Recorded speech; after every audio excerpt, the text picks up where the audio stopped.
Queridos irmãos, boa noite a todos. Nós estamos com mais uma escola do Alicerce Bíblico, onde o pastor Hélio Piovesan estará dando continuidade no tema a respeito do Senhor Jesus Cristo. São estudos, é uma sequência de estudos que estamos fazendo, e hoje ele vai dar continuidade no estudo Jesus Cristo, o Filho do Homem. Então, eu gostaria, irmãos, ler aqui uma passagem, né, que está em 1 Timóteo, no capítulo 2, no versículo 3, que nos diz assim a palavra do Senhor. Porque isto é bom e agradável diante de Deus nosso Senhor, que quer que todos os homens se salvem e venham ao conhecimento da verdade. Porque há um só Deus e um só mediador entre Deus e os homens, Jesus Cristo, homem. Né? Eu acho interessante, irmãos, que o mediador aqui é colocado Jesus Cristo como Jesus Cristo homem. Poderia ter colocado também como Jesus Cristo Deus. Né? Então são passagens das Escrituras, né? Dos Evangelhos, que às vezes traz uma certa confusão, né? Então essa é a necessidade dos nossos estudos, para que nós possamos, né, estarmos cada vez mais alicerçados no conhecimento da pessoa, da personalidade de nosso Senhor e Salvador Jesus Cristo. Então, espero que todos os irmãos possam aproveitar ao máximo esse estudo, né? Nós recomendamos sempre que o irmão, né, quem está aí nos ouvindo, tenha sempre em mãos um caderno, uma caneta, para que possa estar fazendo as suas anotações. Né? O conhecimento do Evangelho é fundamental no nosso tempo, já que o espírito do engano já está por aí no nosso meio. Né? Apenas conhecendo o verdadeiro é que nós podemos nos esquivarmos com certeza do falso. E a palavra de Deus, ela tem este cuidado, né, de falar de dois deuses. Fala de um Deus verdadeiro, né, e nos deixando a entender que existe um Deus falso. Então, é o momento que agora vamos nos colocar diante, né, do nosso Deus, para que o Espírito Santo, este que é o Consolador, este que é o Paráclito, que estará conosco para sempre, é este que nos ajuda no entendimento, no conhecimento do Evangelho. Né? Então vamos nos colocar em oração, numa breve oração, para que nós possamos estar passando aí para o pastor Hélio. O pastor Hélio, ele é o pastor líder desta igreja. Né? Então vamos nos colocar diante do Senhor em oração. Glorioso Deus e eterno Pai, Papai querido, Pai de nosso Senhor e Salvador Jesus Cristo, nesse momento, Pai, nós nos colocamos diante do Senhor, porque aqui estaremos tratando daquilo que realmente importa, aquilo que realmente traz esperança. Amém. Que é as coisas ligadas ao teu reino, ligadas ao nome de teu amado Filho, nosso Senhor e Salvador Jesus Cristo. Por isso, colocamos as nossas vidas, colocamos o nosso coração, corpo, alma e espírito, à sua mercê, para que o Espírito Santo tenha toda a liberdade de nos trazer o conhecimento exato do teu Filho amado Jesus Cristo, através desse estudo. Nós fazemos esta oração em nome do Senhor Jesus Cristo, nosso Salvador. Amém. Amém. Então, vamos passar agora para o pastor Hélio Piovesan. Olá, irmãos. Boa noite. Hoje é 14/9/2021. Nós estamos em plena pandemia, né? E por isso que nós estamos fazendo esses cultos de maneira remota. Né? Você que nos acompanha eventualmente aí pelas redes sociais ou pelo YouTube, Nós somos uma igreja evangélica, estamos aqui na região de Interlagos, São Paulo, bem perto do autódromo, inclusive. E nós somos uma igreja evangélica. Por enquanto nós não temos um templo ainda, por causa da pandemia. Nós tivemos que devolver o nosso salão por causa da pandemia, mas assim que a pandemia terminar, nós vamos ter nosso canto novamente. Seja bem-vindo. Se você tiver dúvidas, perguntas a respeito do assunto que vamos abordar aqui, você pode nos mandar uma mensagem. Nós temos um site chamado igrejadeinterlagos.com.br e lá tem um lugarzinho que você pode enviar uma mensagem para a gente. E tem também um botãozinho chamado ao vivo lá. E toda vez que nós estivermos ao vivo, você aciona aquele botão que você poderá nos assistir.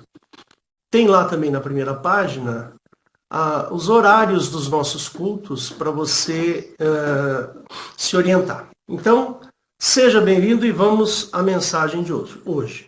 Como disse o pastor Valdo, nós estamos já no 5º estudo a respeito da personalidade de Jesus Cristo. E eu tenho rebatido e eu tenho falado insistentemente, porque a Bíblia diz que nós estamos no finalzinho. No finalzinho, o retorno de Jesus logo, logo acontecerá. Nós temos percebido que essa pandemia veio revelar que o anticristo logo, logo se levantará. O povo mundial, a população mundial está sendo doutrinada a uma ordem de que se você não se vacinar, você vai perder você não vai poder mais fazer determinadas coisas. Isto está previsto em Apocalipse, capítulo 13. Tá bom? E como disse bem o pastor Valdo, a palavra engano, como eu tenho falado aqui sempre, a palavra engano, o engano só acontece para aqueles que não têm conhecimento. Eu só serei enganado por alguém se eu não tiver o conhecimento do negócio ao qual estarei fazendo com aquela pessoa. Aí eu posso ser enganado. Por exemplo, eu não entendo nada de automóvel. Aí chega uma pessoa e me vende um carro cabritado. Eu não sei o que é um cabrito, então eu acabo comprando aquele carro e ele é um carro que depois eu não vou conseguir vender porque tem problemas com a justiça. Então, nós precisamos conhecer a pessoa de Jesus. Se nós não conhecermos a pessoa de Jesus, a hora que o anticristo se levantar, ele vai ter a aparência de Jesus. Se eu não conheço a Cristo, eu vou achar que o anticristo é o Cristo. Esse é o poder do engano. E eu vou dizer uma coisa para vocês. Eu sou da área de exatas, eu não sou da área de humanas, biológicas, não. Eu sou físico. Minha cabeça funciona pela lógica, pelos números.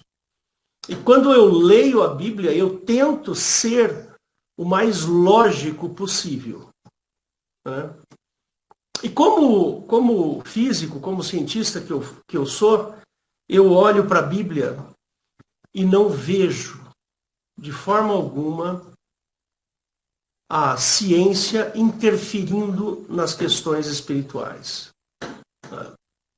A Bíblia, ela trata do relacionamento de Deus com o homem. A ciência trata de desvendar os mistérios da natureza e equacioná-los. Então nós temos uma distinção bem grande. Então, para mim, é tranquilo, né, eu transitar nesses dois mundos. Uma vez um amigo meu lá do Instituto, quando eu estava fazendo mestrado, ele falou assim: poxa, Hélio, você é um cara que entende de matemática, entende de física, e esse cara, ele era um doutorado lá, de física também. E como é que você crê em Deus? Não consigo entender. Você você conhece as profundezas da matéria e você, mesmo assim, acredita que existe Deus? Eu falei assim, olha, para mim você que é uma pessoa de muita fé, porque olhar tudo isso que eu vejo dentro da física e achar que Deus não existe, só uma pessoa de muita fé. Então eu acredito, falei para o Fred, Fred, você é uma pessoa que tem mais fé do que eu. Né? Talvez se você reduzir um pouquinho a sua fé, você vai enxergar Deus dentro da matéria, dentro da física. Muito bem, eu quero só fazer aqui um prólogo do que nós estamos discutindo já há cinco ocasiões. Não vou falar 5 semanas porque aconteceram 2 ocasiões que eu não pude estar aqui e acabei adiando. O primeiro é a pergunta. Esse é o prólogo das outras ocasiões que nós nos encontramos. A pergunta é, quem é Jesus Cristo? Quem é esta figura Jesus Cristo? E muitas pessoas têm tentado responder essa pergunta. Né? Jesus Cristo está a uma distância muito grande de nós, em termos temporais. Jesus Cristo está lá no passado, há 2000 anos atrás.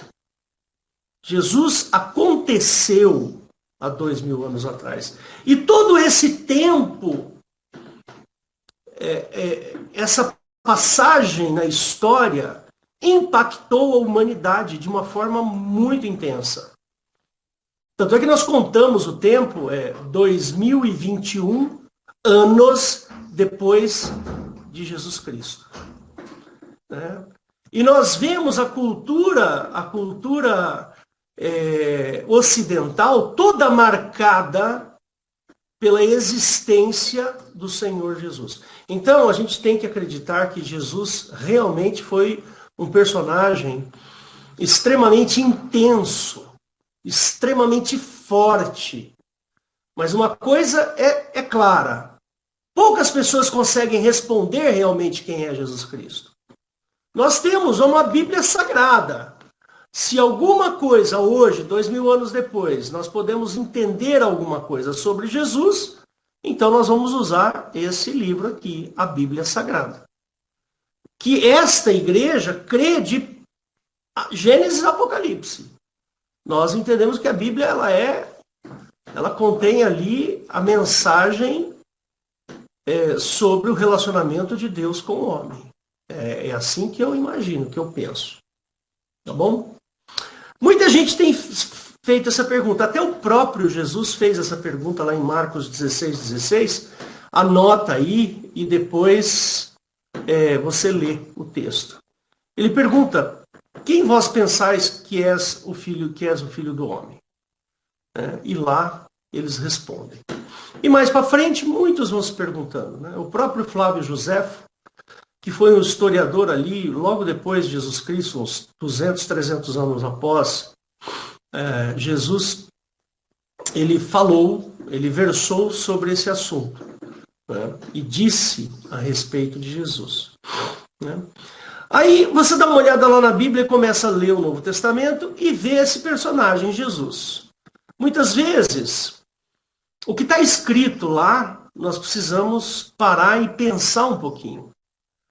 E nós precisamos fazer correlações. É necessário que você conheça o Velho Testamento.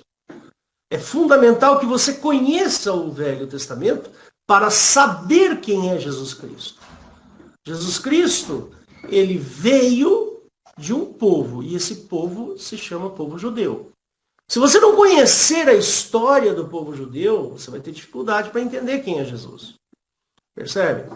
Aí, se você não entende sobre o povo judeu, aí Jesus passa a ser uma espécie de referência religiosa apenas. Né? Aí alguém vai lá e fala uma besteira ou fala alguma incongruência e você acaba acreditando. Por causa da referência religiosa. E nós não estamos aqui para te dar uma referência religiosa. Nós estamos aqui para te dar uma referência espiritual.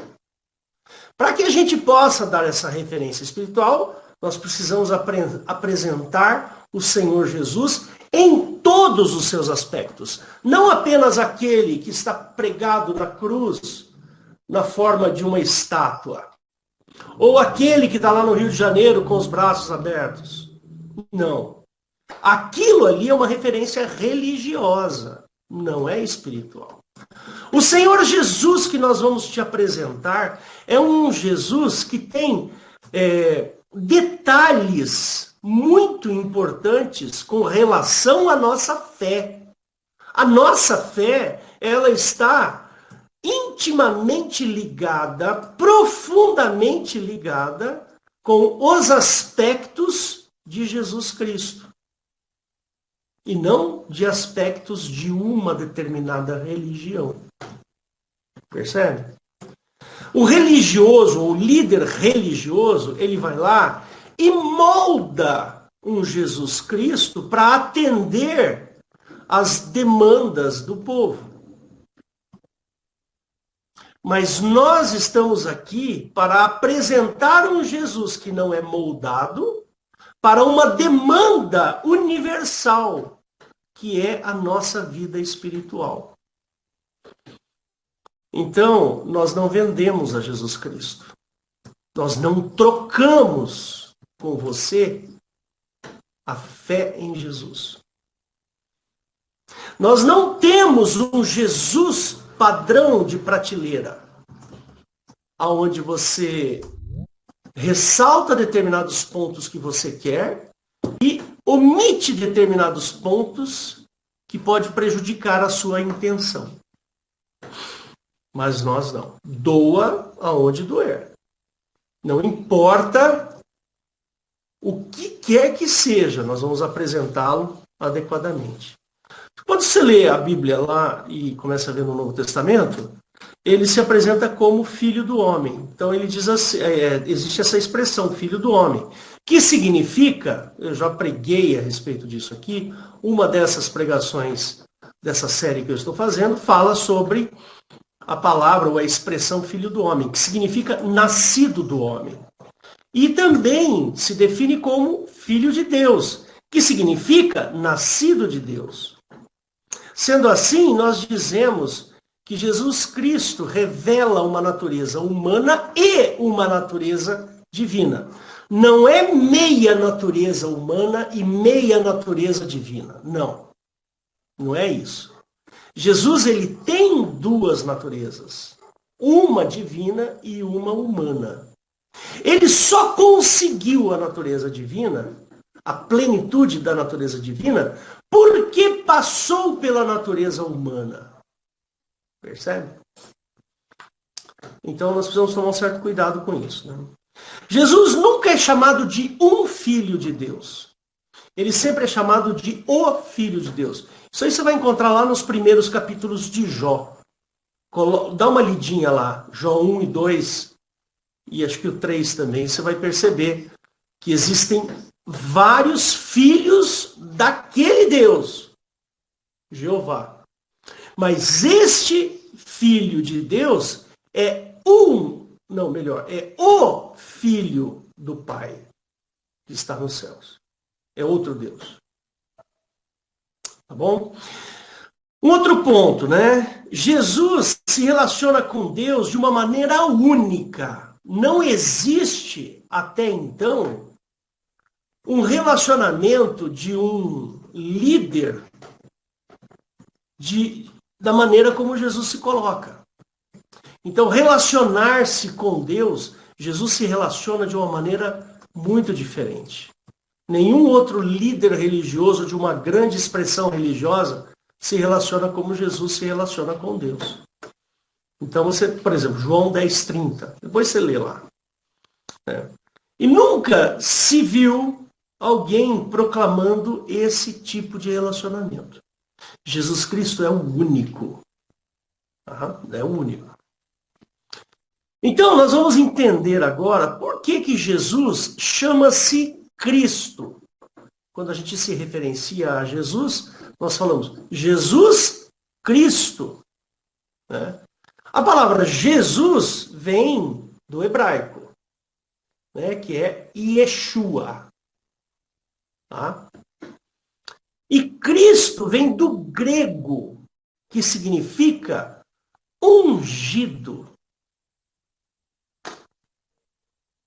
ou que significa Messias em grego. Por exemplo, quando você fala assim, a água é cristalina, vem dessa raiz Cristo. Por que que a água é cristalina? Porque Jesus Cristo é cristalino, não tem mácula. Então a água que é cristalina, limpa, faz referência a Jesus Cristo, que é limpo. Entendeu?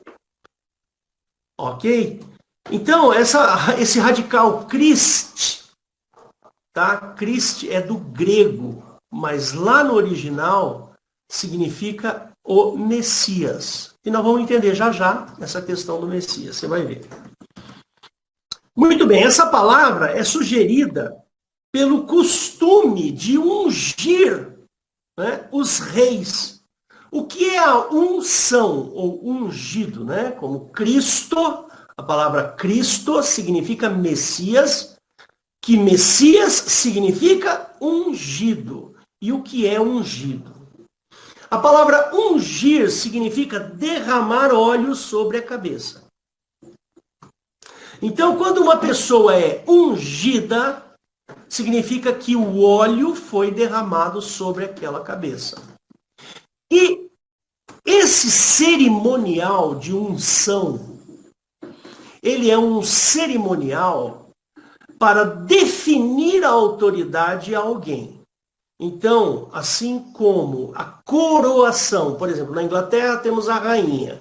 Se a rainha morrer, o filho da rainha será coroado rei.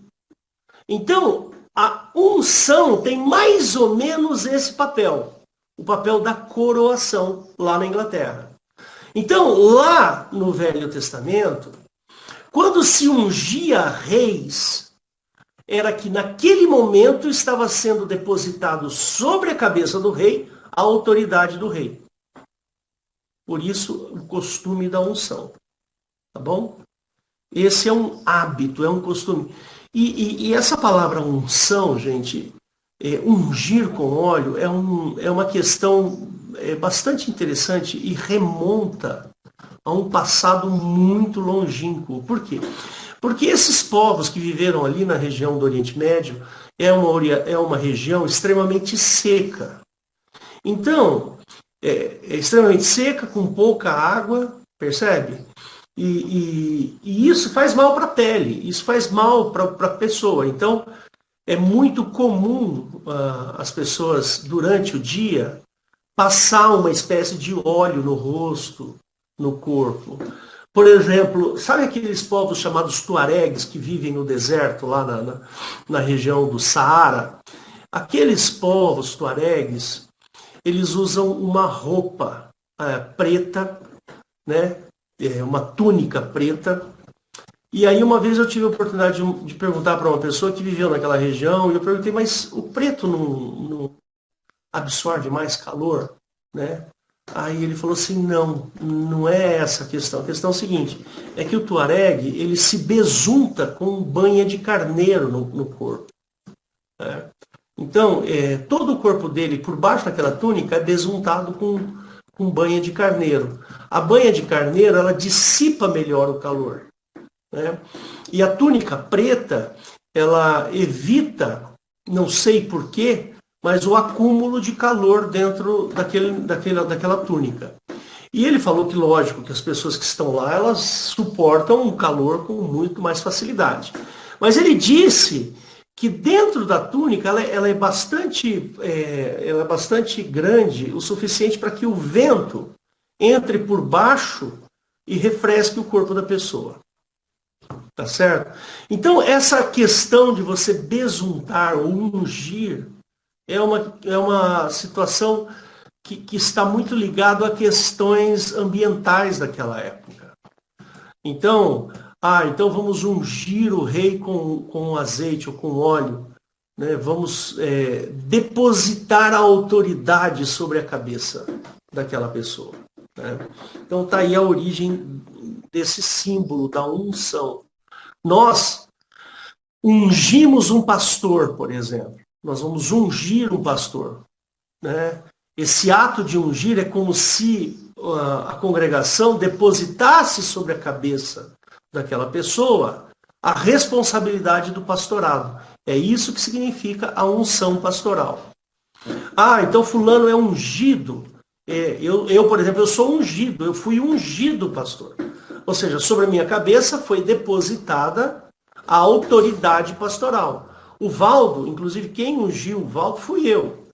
Eu fui lá, chamei o Valdo, Valdo, você vai ser pastor. Aí fizemos uma cerimônia na igreja, chamamos a congregação e as pessoas foram lá e nós ungimos o Valdo, ou seja, depositamos sobre a cabeça do Valdo a responsabilidade do pastorado.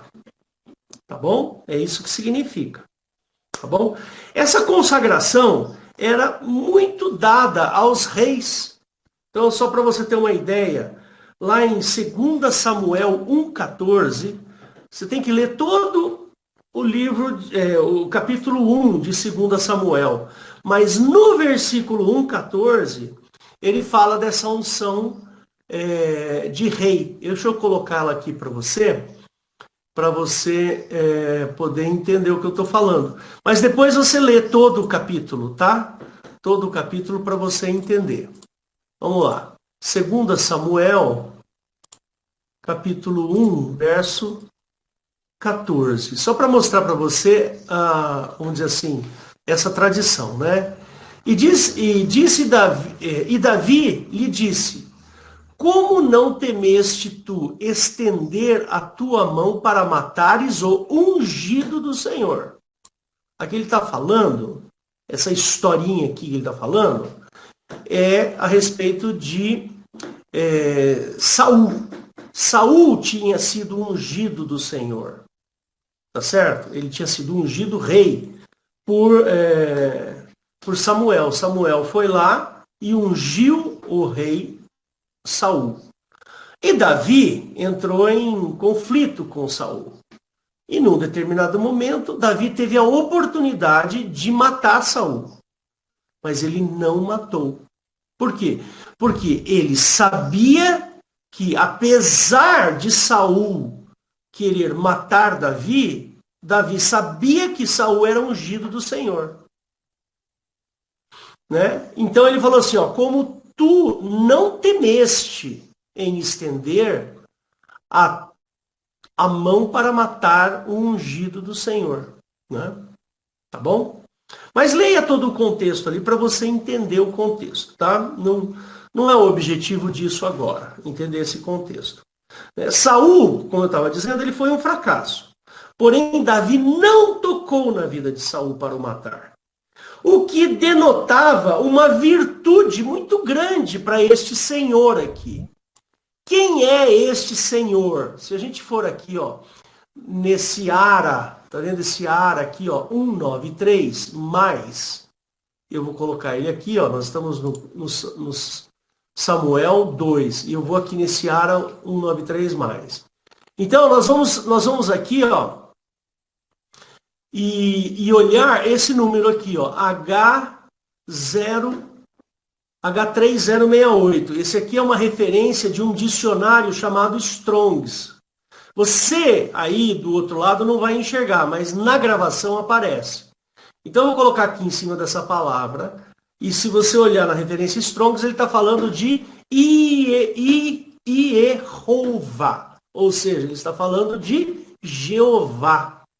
Então essa palavra Senhor, na realidade, é Jeová.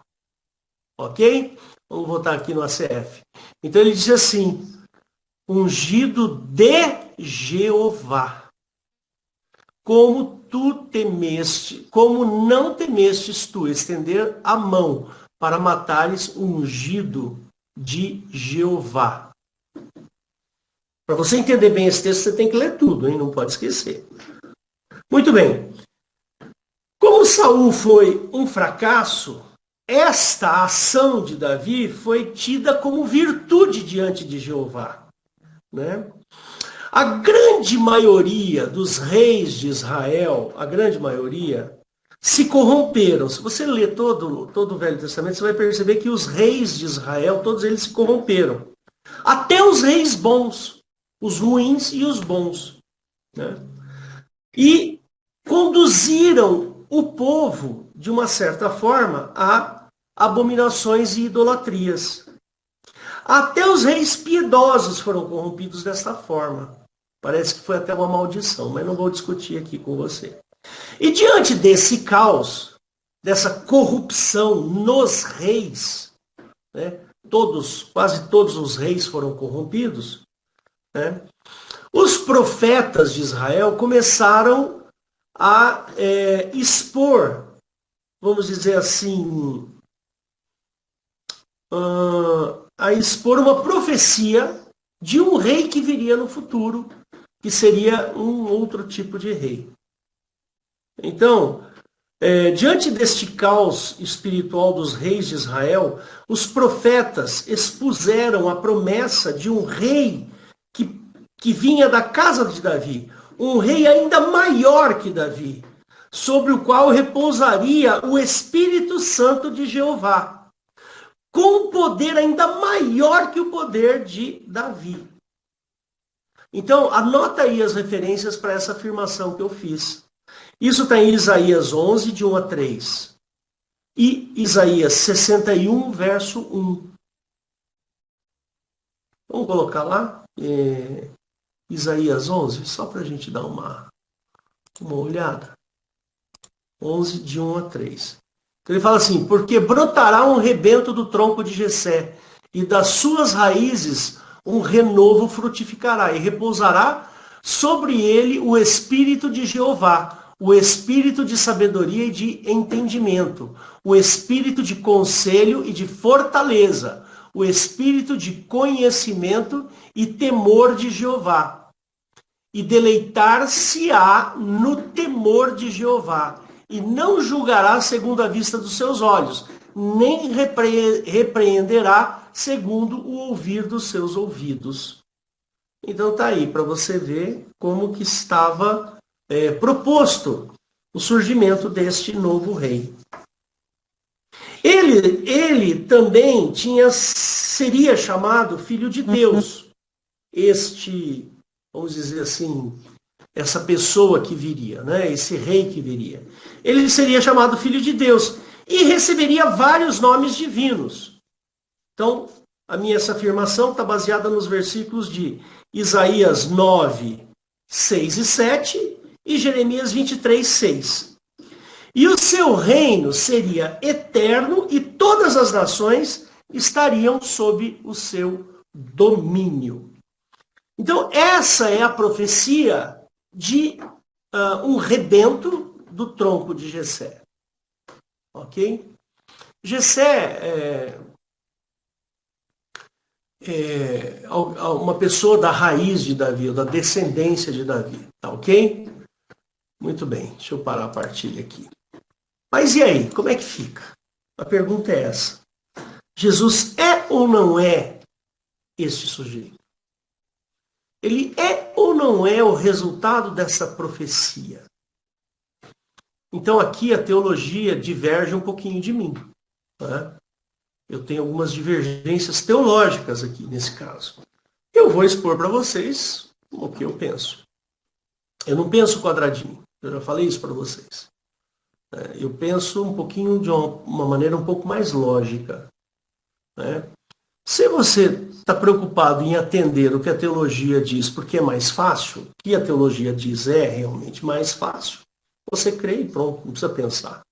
No meu caso, eu tenho uma certa dificuldade. Eu começo a olhar e começo a ver que a teologia dá umas pisadas de bola aí. Então eu fico preocupado. Bom, eu creio nos meus olhos. Eu creio naquilo que eu leio.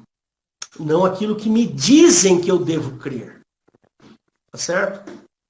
Se eu caísse, bebezinho, no meio da Mata Amazônica, com uma Bíblia na mão, eu teria que ler a Bíblia toda e formular a minha maneira de ver o Evangelho. Então é assim que eu me coloco. Eu me coloco desse jeito. Como uma pessoa não teológica mas que eu olho o que está acontecendo no que a Bíblia diz. Se você quer conhecer um pouquinho mais a respeito dessa profundidade que eu estou falando aqui, você participa com a gente às quintas-feiras, quinzenalmente, que a gente estuda, a gente faz estudos mais profundos dessas questões. E aqui eu só estou querendo falar de Jesus Cristo. Mas vamos lá. Jesus declarou-se o Cristo, aquele que seria o prometido do Antigo Testamento. Então Jesus chega lá e agora aqui vai começar um negócio legal.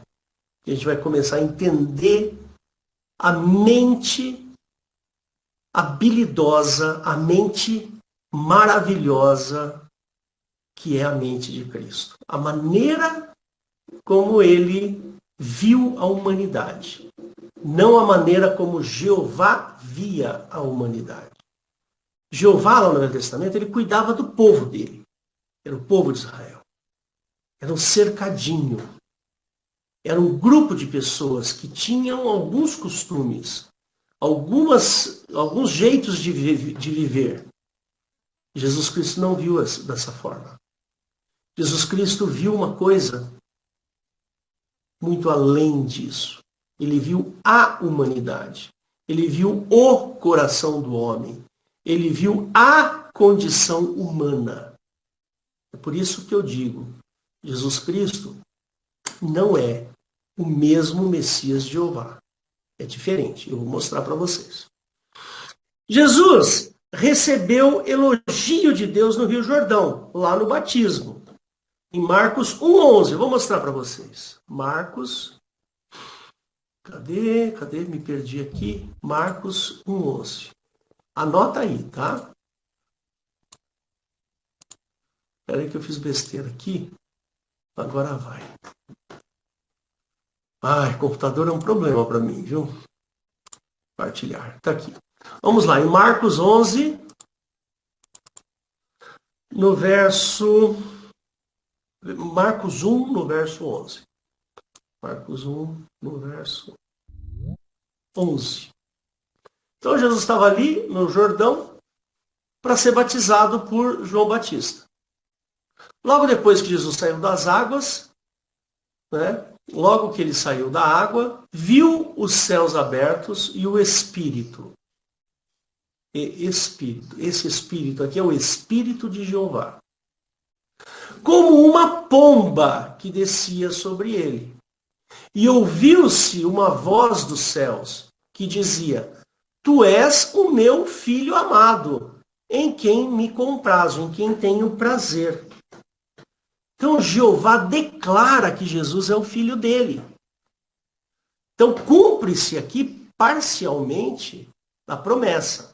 Mas vamos entender um pouquinho.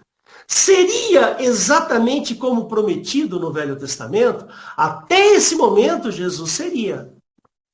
Mas logo em seguida acontecem algumas coisas que põem em dúvida essa filiação. Embora Jesus tenha sido chamado filho de Jeová, vamos ver o que acontece. Então, o significado da unção que está em 1 Samuel 10:1, onde Samuel unge a Saul e depois ele explica para que se destinava. Agora, o significado de Marcos 1,11, que é o que a gente acabou de ler, é mais ou menos o seguinte, presta atenção. Tu és o filho de Jeová, cuja vinda foi predita, e agora te dou autoridade e poder para a tua missão, e te envio com a minha bênção. Essa é a visão teológica a respeito desse momento. E eu concordo com isso. Realmente ele está dizendo isso. E olha, eu vou dizer uma coisa, hein? A profecia predizia que a vinda desse rei, ou desse ungido, que acaba de ser ungido, que nós lemos aqui agora, que o batismo aí funciona como uma unção. Esse rei, ou esse Jesus, que ele acaba de falar, tu és meu filho amado, ele deveria ser um rei político. E todos do Velho Testamento, todo o judaísmo, aguardava esse Jesus desta forma. Eles esperavam um homem forte, meio soldado e meio estadista. Mas não foi assim que Jesus se revelou. Então você vai lá na profecia, você vai olhar o profeta dizendo a respeito desse rei como sendo uma pessoa soldado, como se fosse um general de muitos soldados. E também um estadista, aquele que fosse, vamos dizer assim, negociar coisas. Percebe? Por exemplo, uma das coisas que eles achavam que ia acontecer era que esse Jesus iria negociar a existência do povo de Israel com Roma, com o Império Romano. Então, Jesus ia lá convencer ou até mesmo entrar em guerra contra o povo romano, contra o Império Romano. Mas não foi assim. Então a expectativa do povo de Israel é que esse Jesus seria esse homem forte, um rei imponente, poderoso, forte. E Jesus não se revelou dessa forma. Tanto é que a mão de Jeová foi lá tentar corrigir a Jesus Cristo. Ele foi lá e falou para Satanás, vai lá e tenta corrigir Jesus. Assim como ele fez lá com Jó. Olha, viu lá meu servo Jó? Então vai, estende a tua mão, mas não tira-lhe a vida. Ou seja, da mesma maneira como Jeová fez com Jó, Jeová fez com Satanás em relação a Jesus. Vai lá, Satanás. A gente não tem esse registro. Não tem. Isso não está escrito na Bíblia. Isso é uma dedução minha. Deixa bem claro aqui. Né? Mas se a gente for ler em Lucas, o capítulo 4 de Lucas, nos dá essa resposta. Percebe? E eu vou mostrar para você. É incrível isso que está lá. Então deixa eu colocar aqui para vocês. E vou compartilhar o capítulo 4 e nós vamos falar sobre o capítulo 4. Que é simplesmente maravilhoso. É tanto Lucas quanto Mateus, tá? Lucas capítulo 4. A gente pode até transitar entre esses dois, tá bom? A Bíblia diz que Deus não tenta ninguém, né? Lembra lá? Tem um desses versículos lá nas cartas de Paulo, sei lá, dos apóstolos, que fala que Deus não tenta ninguém, né? Mas em Lucas 4, percebe-se que ele foi conduzido ao deserto para se preparar para ser o Messias predito. Quando Jesus foi levado ao deserto, Jesus, cheio do Espírito Santo, mas qual Espírito Santo? O Espírito Santo de Jeová. Ele voltou do Jordão e foi levado pelo Espírito ao deserto. E 40 dias foi tentado pelo diabo. Ou seja, Jesus, nesses 40 dias, o diabo foi tentando convencer Jesus de que ele era o Messias. E naqueles dias não comeu coisa alguma e, terminados eles, teve fome. Como o diabo devia estar cansado de tentar convencer Jesus, Jesus não virava o rosto para o diabo disse-lhe o seguinte, se tu és o Filho de Deus, dize a esta pedra que se transforme em pão. E Jesus respondeu, dizendo, está escrito que nem só de pão virá o homem, mas de toda a palavra de Deus. Mas não é esse versículo que eu quero. Aqui, esse aqui, ó. Ele disse assim, o diabo, dar-te-ei todo este poder e a sua glória, porque a mim me foi entregue. Ó. Jeová entregou ao diabo o poder. Então, ó, ao diabo foi entregue o poder. E o poder do diabo é que o transformaria Jesus em um general. E Jesus recusou. né? Então, em Lucas 4, percebe-se que ele foi conduzido ao deserto para se preparar para ser o Messias predito, com poder, com glória e etc. Mas Jesus rejeitou. Então, nesse momento aqui, Jesus falou assim, tudo bem, eu sou o Messias, mas não aquele. Eu sou outro Messias. Eu tenho algumas características daquele, mas eu não sou aquele. Então, o diabo concede-lhe os anseios materiais que um homem comum deseja.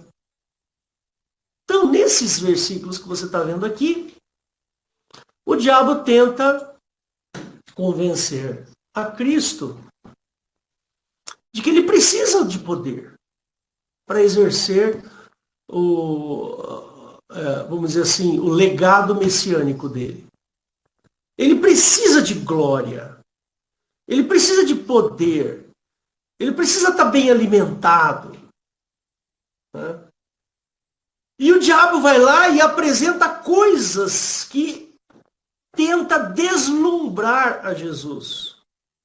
Tanto é que ele fala assim, salta deste pináculo e os anjos vão te segurar. Você sabe por quê que o diabo fez essa oferta a Jesus? Porque se isso acontecesse, né? Lembra? Ó, vamos abrir aqui. Eu tenho que te mostrar porque é muito legal. É muito bacana isso aqui, né? Vou partilhar aqui. Aqui, né? Aí no verso 9, levou-o também a Jerusalém. Então Jesus estava no deserto, lembra? Lembra que Jesus estava no deserto? E o diabo pegou Jesus no colo e levou ele e colocou ele no pináculo do templo. O pináculo é lá na parte de cima. E disse, se és o filho de Deus, lança-te daqui abaixo. Então, olha só. O diabo está afirmando que ele é o filho de Deus. Aí ele pega, lança-te daqui abaixo. Porque está escrito, mandará os teus anjos acerca de ti, que te guardem e que te sustenham nas mãos, para que nunca tropeces com o teu pé em alguma pedra. Então, tudo isso aqui que ele está fazendo é para impressionar os sacerdotes. Se Jesus tivesse feito isso, se ele tivesse saltado, e os anjos tivessem segurado, e tivessem, vamos dizer, repousado Jesus lá no templo, então sim, Jesus seria aclamado como Filho de Deus, seria reconhecido publicamente que ele é o Filho de Deus. Mas Jesus, eu vou te contar uma novidade. Jesus recusou. Jesus recusou ser filho de Deus. Jesus, respondendo, disse, dito está, não tentarás ao Senhor teu Deus. Então está aqui. Ele não quis saber deste título agora. Aí, se ele tivesse se lançado lá, ele seria um campeão. Ele seria uma pessoa de destaque. Nossa, o cara veio voando. Tipo um Superman. Né? Agora, eu vou dizer uma coisa para você. Estou quase acabando, não. Eu tenho muita coisa para falar aqui, mas eu vou lá, vamos chegar lá. Jesus nunca se desviou do seu propósito, ainda que Satanás tenha tentado a convencê-lo de que seria um grande soldado e estadista. Ele não queria saber disso. Não era esse o objetivo. Ele seguiu concentrado no seu propósito. No propósito de que seria ele que uniria o homem a Deus. Mas não era qualquer Deus. O Deus Pai. Jesus tinha a intenção de unir o homem a Deus, mas não o Deus do Velho Testamento. Porque se ele quisesse unir o homem ao Deus do Velho Testamento, ele teria atendido essa demanda de Satanás. Essa demanda não, essa oferta de Satanás. Mas ele não atendeu. Ora, se Jesus não atendeu, é porque a intenção dele não era ligar o homem a esse Deus, mas ligar o homem ao Deus verdadeiro, que nós chamamos de Pai. Essa é a questão. Por isso que eu estou falando para você, que minha cabeça funciona na lógica. Ele seguiu concentrado no propósito de que seria ele que uniria o homem a Deus, o Pai, e não um guerreiro conforme Jeová desejara. Ele escolheu, Jesus escolheu, a ignomínia. Ele escolheu o infortúnio para justamente destruir a lei que escravizava o homem. Você deve se lembrar lá em Romanos 4, Romanos 5, que ele fala da fraqueza da lei. Mas eu quero abrir para você em Mateus 5, 38 a 42. Esses versículos de Mateus 5 aqui é simplesmente fantástico, fantástico. Olha lá, 5:38. Olha que interessante o que ele fala aqui, ó. Ouviste o que foi dito lá para os antigos, olho por olho, dente por dente. Eu, porém, vos digo que não resistais ao mal, mas se qualquer te bater na face direita, ofereça-lhe também a outra. Isso aqui é uma aberração. Isso aqui que Jesus está falando, aos olhos de Jeová, é uma aberração. Por que uma aberração? Porque é olho por olho. Você bateu na minha cara, eu bato na sua. Percebe? Mas não está fora da lei. Embora seja uma aberração, não está fora da lei. E ao que quiser pleitear contigo, brigar com você, tira-lhe a túnica, larga-lhe também a capa. E se qualquer te obrigar a caminhar 1 milha, vai com ele 2. Dá a quem te pedir e não te desvie daquele que quiser lhe emprestar-te. Que lhe emprestes, né? Então Jesus, ele dá uma outra conotação ao reinado dele. O reinado de Jesus é da infortúnia. É um reinado de ignomínia. Percebe? O que é uma loucura aos olhos de Satanás e uma loucura aos olhos de Jeová. Como é que alguém não quer as riquezas que eu te dou, que eu lhe dou? Percebe? Esse é o desespero de Jeová. Olha, eu anotei aqui algumas coisinhas. Então prepara o seu lápis e caderno aqui para eu poder te falar. Você anota, eu não vou abrir os versículos. Depois você abre e lê, senão não vai dar tempo. Ó, Jesus pregou uma nova lei. Anota aí. João 13, 31 a 35. Então Jesus, ele não quer a lei do velho. Ele dá uma nova lei. Jesus, olha só, ele renunciou à posição de Senhor. Ele renuncia à posição de filho de Deus, de Senhor, e passa para a posição de amigo. Isso é fantástico. Até gostaria de ler aqui para vocês, né? Mas não vai dar tempo. Né? Isso que eu te falei agora, Jesus renunciou à posição de Senhor para a posição de amigo, está em João 15, de 13 a 15. Outra. Jesus sugeriu uma nova maneira de se relacionar com Deus, mas agora não é qualquer Deus, é o Pai. E isso está em João 16, 23. Gente, isso aqui é fenomenal. Isso aqui é glorioso. Mais uma. Jesus relatou que ele atuava igualzinho o Pai atuava. Isso está em João 14, 9. Ou seja, a atuação de Deus, a atuação de Jesus é igual à atuação do Pai. Anota aí, João 14, 9. Eu quero ver depois vocês lendo esse trem aí, hein? Tá? Outra coisa, Jesus disse que retornaria. Ele disse que iria embora e retornaria. Só que além dele ir embora, ele falou assim, eu não vou abandonar vocês. Eu não vou deixar vocês sozinhos. Então, isso está escrito em João 14, 18.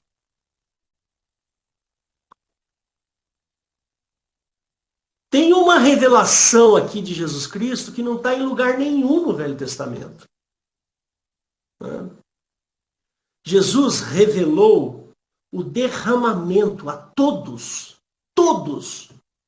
o derramamento do Espírito Santo. Mas não era o Espírito Santo de Jeová, é o Espírito Santo do Pai. Não é aquele Espírito Santo que leva o sujeito ao deserto. Não, não é esse. É aquele que vem com Jesus e faz morada no coração. É diferente. Essa afirmação está em João 14, anota aí. João 14, 16, verso 16, verso 26.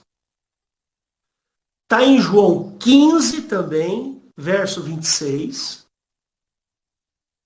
E está em João 16, verso 7. Vai ver aí sobre o derramamento, que não está previsto.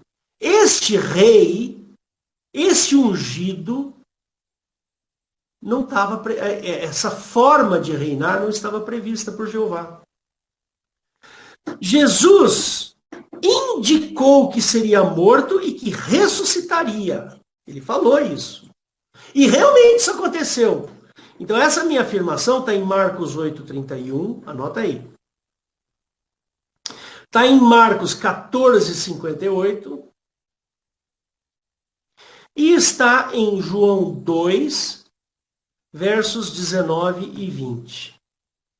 Então está aí a profecia que Jesus fala de si mesmo.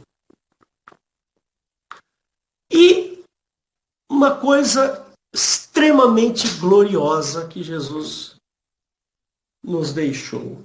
Jesus dividiu a glória dele. Ele dividiu as posses dele conosco. Jesus foi lá e dividiu. Percebe? Ele falou assim, não, eu quero os meus amigos aqui perto. Então você vai lá em Romanos 8:19, você vai ver que Jesus nos faz herdeiros e co-herdeiros com ele. Romanos 8:19. Agora caminhando para o final, mais 1 ou 2 minutos eu termino. No fim de tudo, ele renunciou à profecia do Velho Testamento.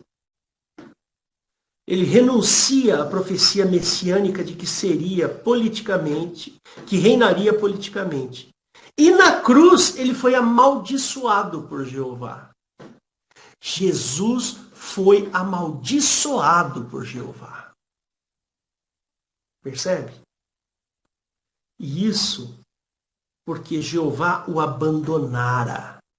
Não é o abandonar no sentido de não estou olhando mais para você, mas no sentido de que aquilo que Jeová cobrou do povo judeu, que cumprisse toda a lei, Jesus cumpriu toda a lei. Então Jesus joga na cara de Jeová, eu fiz tudo o que estava na lei e ainda estou preso aqui na cruz. Ou seja, Jesus foi amaldiçoado por Jeová. Mas essa maldição levou Jesus para o inferno. Eu vou abrir aqui. Peraí, parar a partilha. A maldição de Jeová levou Jesus para o inferno, sabia? Só que o inferno tem um detalhe. As pessoas não sabem disso. Sabe para quem que serve o inferno? Sabe quem é que pode entrar no inferno? É o pecador. Quando você entrar no inferno, não quero que isso aconteça nunca, eu talvez não tenha formulado bem a frase, mas para se entrar no inferno, você precisa de um bilhete, de um passe de entrada. E esse passe de entrada se chama pecado. Jesus foi amaldiçoado por Jeová e foi empurrado para dentro do inferno. Só que o inferno não recebe, ele não consegue receber santos, só recebe pecador. E como? Jesus é santo e foi para o inferno? É lógico. O que aconteceu? O inferno regurgitou a Cristo. E Jesus teve que ressuscitar por causa da sua santidade. Por isso que Jesus ressuscita, percebe? E Jesus foi glorificado. Ele foi amaldiçoado por Jeová, mas pelo Pai ele foi glorificado. E esse versículo eu vou abrir para vocês. Aí sim, esse versículo é fabuloso. Está em Romanos. Deixa eu fazer a partilha aqui. Aqui, Romanos capítulo 1. Olha que legal. Romanos 1, verso 4. Declarado Filho de Deus em poder, segundo o Espírito de santificação. Por que ele foi declarado? Foi declarado por causa da ressurreição dos mortos. Jesus Cristo, o nosso Senhor. Então, nesse momento, Jesus Cristo é glorificado. Jesus Cristo é santificado pelo Espírito de Deus. E ele é recebido no céu com glória. E nós que ficamos, aqueles que creem em Jesus, como está lá em João capítulo 1, verso 12, deu-lhes o poder de serem feitos filhos de Deus, igual a Cristo. Então, quando nós cremos em Cristo e seguimos a trajetória de Cristo, quando nós nos revestimos de Cristo, Jesus Cristo nos faz herdeiros e co-herdeiros no céu. Então nós vamos ter a mesma herança, a mesma sorte que Jesus teve. Por isso que Paulo fala lá em Tessalonicenses, e mesmo em 1 Coríntios 15, que diz que a morte para o cristão é como um sono. Nós não vamos para o inferno, percebe? Nós vamos ficar adormecidos. Só vai para o inferno quem tem pecado. E nós somos santificados, somos colocados nas regiões celestiais. O Senhor Jesus nos santifica. Então o inferno não serve para nós. Nós não vamos para o inferno. Nós vamos adormecer. E essa dormência durará até o momento que Jesus voltar. E aí nós ressuscitaremos. Está lá em 1 Tessalonicenses, capítulo 4, 5. Dá uma lida lá. Nós vamos ressuscitar. Por quê? Porque nós não conseguimos ir para o inferno, porque nossos pecados foram levados na cruz por Cristo e nós recebemos a herança. Então, quando você morrer, para o inferno você não vai. Você vai esperar Jesus voltar para obter a mesma ressurreição que ele teve. E vai ter o corpo glorificado, da mesma maneira que Jesus teve o corpo glorificado. Percebe? É assim a inteligência, a beleza da obra de Cristo, a maravilha que é a obra de Cristo. Jesus é a pessoa, seguramente, ele é a pessoa mais inteligente que existiu na face da Terra e no universo. E ninguém conseguiria conceber um plano de salvação como Jesus concebeu. Pagou o preço, foi duro, foi dolorido, mas ele foi até o fim com o plano dele e nos deu a oportunidade de recebermos a herança no céu. Não é maravilhoso isso? Então aqui eu encerro. Você, por favor, assista os outros estudos, tá bom? Pedi para o pastor Valdo assumir aqui enquanto eu fecho a gravação.